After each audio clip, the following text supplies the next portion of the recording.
Hello বন্ধুরা, আসসালামু আলাইকুম। তোমরা সবাই কেমন আছো? আশা করছি ভালো আছো। রাইসা অ্যান্ড করলি চালু করো, চালু করো। রাইসা অ্যান্ড রামিসা কিচেনে আজকে হবে চিতই পিঠে। সেই জন্য দেখো আমি চালের গুঁড়ো নিয়ে নিয়েছি। এবার এটাকে গুলিয়ে নেব। শুকনো চালের গুঁড়ো, এটা ভেজানো নয়, শুকনো, এটাতে ভালো হয় পিঠে। এবার দেখো ঠান্ডা জল নিয়ে নিয়েছি, অল্প অল্প করে জল দিয়ে গুলিয়ে নিতে হবে। এর মধ্যে একটু লবণ দিয়ে দিলাম। এবার এটাকে গোলাতে থাকবে।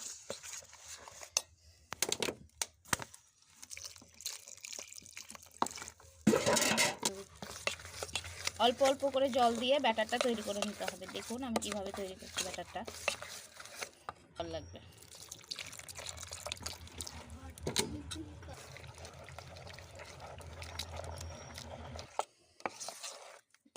দেখুন গোলাটা এইভাবে হবে।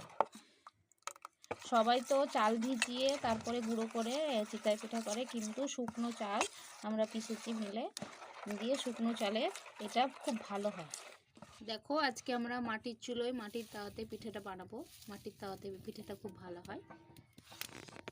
তাওয়া গরম হয়ে গেছে, এবার দিয়ে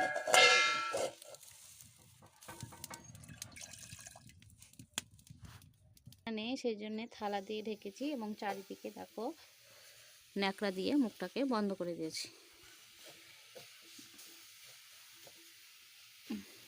এটা প্রথম তো সেজন্য ফুলেনি ভালো, কিন্তু খুব সুন্দর হয়েছে। এ দেখো পেছন দিকটা। আমাদের 2 নম্বর পিঠে তৈরি হচ্ছে। দেখুন আমাদের 2য় নম্বর পিঠে আমি খুলতে যাচ্ছি। খুলেছে, দারুণ হয়েছে